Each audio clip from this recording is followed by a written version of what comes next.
Hi friends, welcome. நாம் இன்றைக்கி ஒரு சூப்பரான பிளாக் ஹேர் ஆயில் பார்க்க போகிறோம். என்னடா நமக்கு ஏஜ் ஆயிடுச்சு, நாமளும் மாதத்தில் 2 தடவை ஹேர் டை போடணுமா அப்படின்னு நமக்கு ஒரு சோம்பேறித்தனம் வரும். ஸோ இப்போ நமக்கு அந்த தொல்லையெல்லாம் இல்லை. நம்ம ஒரு பிளாக் ஹேர் ஆயில் நேச்சுரலாக ஹோம்மேடாக பண்ணலாம். வாங்க. அதுக்கு நான் ஒரு இரும்பு சட்டி எடுத்துக்கோங்க. எப்போவுமே அயன் கடாய் தான் யூஸ் பண்ணணும். நீங்கள் எந்த எண்ணெய் காய்ச்சறதா இருந்தாலும் இரும்பு சட்டியில் தான் காய்ச்சணும். அந்த இரும்பு இந்த அயன் நமக்கு ஆயிலில் இறங்கும். அதுக்காக தான் இரும்பு கடாயில். அதுவும் இந்த எண்ணெய் நீங்கள் கண்டிப்பாக இரும்பு கடாயில் தான் செய்யணும். அதுக்கு நான் ஒரு 8 டேபிள் ஸ்பூன் அளவுக்கு செம்பருத்தி பவுடர் எடுத்துருக்கிறேன். உங்களுக்கு ஃப்ரெஷ்ஷான செம்பருத்தி பூ கிடைக்கும் அப்படின்னா நீங்கள் ஒரு 10லேருந்து 12 பூ வரைக்கும் போட்டுக்கலாம். நான் 500 ml செக்கு தேங்காய் எண்ணெய் எடுத்துருக்கிறேன். இந்த 500 ml அளவுக்கு நம்ம இந்த மெஷர்மெண்ட்டில் தான் போடணும். இதுக்கு நம்ம 4 பொருள் வச்சு தான் நம்ம இந்த எண்ணெய் காய்ச்ச போகிறோம். இந்த எண்ணெய் நீங்கள் மாதத்தில் ஒரு வாரத்தில் 2 தடவையோ இல்லை 3 தடவையோ நீங்கள் யூஸ் பண்ணணும்.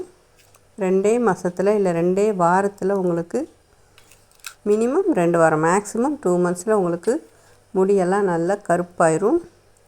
அடுத்து நம்ம கருப்பு எள் எடுத்துருக்கோம். இதுக்கு கருப்பு எள் தான் யூஸ் பண்ணணும். ஒரு 6 டேபிள் ஸ்பூன் அளவுக்கு கருப்பு எள் நான் இதில் சேர்த்துருக்குறேன்.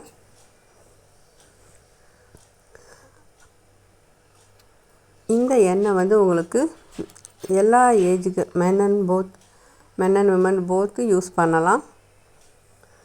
வெள்ளை கரிசலாங்கண்ணி பவுடர் நான் ஒரு 2 டேபிள் ஸ்பூன் அளவுக்கு எடுத்துருக்கிறேன்.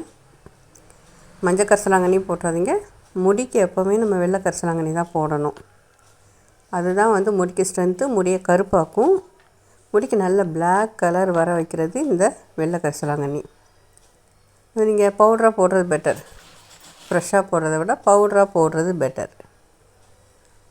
நெல்லிக்காய் பவுடர் 1 டேபிள் ஸ்பூன் அளவுக்கு எடுத்துருக்கிறேன். நெல்லிக்காய் பவுடர் நமக்கு 1 டேபிள் ஸ்பூன் போதும் இந்த மெஷர்மெண்ட்டுக்கு. ஸோ எல்லாத்தையும் நல்லா கலந்து விட்டுருங்க.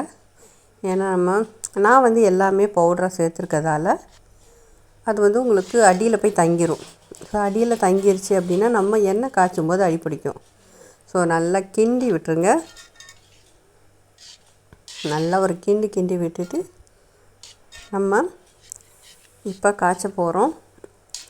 இந்த எண்ணெய் நீங்கள் வாரத்தில் 3 தடவை நைட்டே தலையில் நல்லா தேய்ச்சி மசாஜ் பண்ணி விட்டுருங்க.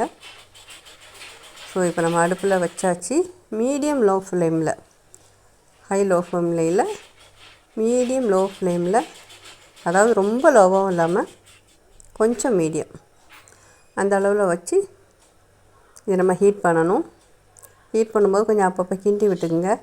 நான் சொன்னதா பொடி ஆட் பண்ணியிருக்கோம் இல்லையா, அது அடியில் தங்கிருச்சு அப்படின்னா அதோட ஃபுல் பெனிஃபிட்ஸ் நமக்கு கிடைக்காது. அதனால தான் அப்பப்போ கொஞ்சம் கிண்டி விட்டுக்கோங்க. நமக்கு இரும்பு கடாயின்றதால ஹீட் ஆகிறதுக்கு கொஞ்சம் டைம் எடுக்கும். இப்போ தான் ஹீட் ஆக ஆரம்பிக்குது. இந்த எண்ணெய் நீங்கள் எப்படி யூஸ் பண்ணணும் அப்படின்னா வாரத்தில் 3 தடவை நைட்டே தேய்ச்சி நல்லா மசாஜ் பண்ணுங்கள். இதில் மசாஜ் தான் ரொம்ப முக்கியம். நைட்டே ஹேரில் நல்லா மசாஜ் பண்ணிவிட்டு கொண்டை போட்டு படுத்துருங்க. மார்னிங் ஒரு ஹெர்பல் ஷாம்பு போட்டு வாஷ் பண்ணுங்கள். ஸோ இந்த மாதிரி நீங்கள் வாரத்தில் 3 தடவை செஞ்சுட்டு வரும்போது 2 வாரத்தில் உங்களுக்கு நல்ல ரிசல்ட் கிடைக்கும். ஹேர் நல்ல பிளாக் ஆயிரும். அதுக்கப்புறம் நீங்கள் ரொம்ப நாள் கழித்து தான் திரும்ப நீங்கள் யூஸ் பண்ணுற மாதிரி இருக்கும். ஸோ நீங்கள் அடிக்கடி இந்த ஹேர் டை போடுறது, கெமிக்கல் ஹேர் டைலாம் யூஸ் பண்ணிடாதீங்க. ஹெர்பல் ஹேர் டை அதுவே நம்ம மாதத்தில் 2 தடவை போடுற மாதிரி இருக்குது. ஸோ நீங்கள் இந்த ஹேர் ஆயில் யூஸ் பண்ணும்போது உங்களுக்கு ஹேருக்கும் நல்ல ஸ்ட்ரென்த்து, அது மட்டும் இல்லாமல் ஹேரையும் நல்ல பிளாக் ஆக்கும். ஸோ இப்போ நமக்கு நல்ல எண்ணெய் பிரிஞ்சு வந்துருச்சு. ஸ்டவ் ஆஃப் பண்ணிடலாம். இது அப்படியே ஒரு 2 டேஸ்க்கு அப்படியே விட்டுருங்க. மூடி போடக்கூடாது, மூடி வச்சிடாதீங்க. 2 டேஸ்க்கு அப்படியே திறந்த மாதிரியே 2 டேஸ் அப்படியே வச்சுருங்க. அது சாறு ஃபுல்லாக இதில் இறங்கணும். அதில் நல்லா இறங்கும்போது தான் நமக்கு அந்த பிளாக் கலர் வரும். ஸோ 2 டேஸ் கழித்து நீங்கள் பார்க்கும்போது நம்ம எண்ணெய் கலரே வந்து ஒரு பிளாக்காக மாறி இருக்கும். இப்போ 2 டேஸ் அப்படியே வச்சுருங்க. நான் 2 டேஸ் அப்படியே வச்சுருந்தேன். வச்சுட்டு இப்போ நம்ம ஒரு காட்டன் கிளாத் போட்டு அதை நல்லா ஃபில்டர் பண்ணி எடுக்கணும். ஸோ அவ்வளோ சீக்கிரம் இறங்காது. ஃபுல்லாகவே நம்ம பவுடர்ஸாக ஆட் பண்ணியிருக்கிறதால டக்குன்னு இறங்காது. ஊற்றிட்டு ஒரு ஸ்பூன் வச்சு அப்படியே கிளறி விட்டிங்க அப்படின்னா கொஞ்சம் கொஞ்சமாக இறங்கும். இது ஃபில்டர் பண்ணதுக்கு கொஞ்சம் டைம் எடுக்கும். ஸோ என்னால் இவ்வளோ ப்ராசஸ்லாம் பண்ண முடியாது அப்படின்றவங்க நம்மக்கிட்ட இந்த ஹேர் ஆயில் கிடைக்கிது. நாங்கள் உங்களுக்கு இதே ப்ராசஸில் நேச்சுரலாக பிளாக் ஹேர் ஆயில் நம்ம செஞ்சு கொடுக்குறோம். உங்களுக்கு வேணும்னா ஸ்க்ரீனில் தெரியிற நம்பருக்கு வாட்ஸ்அப் பண்ணுங்கள்.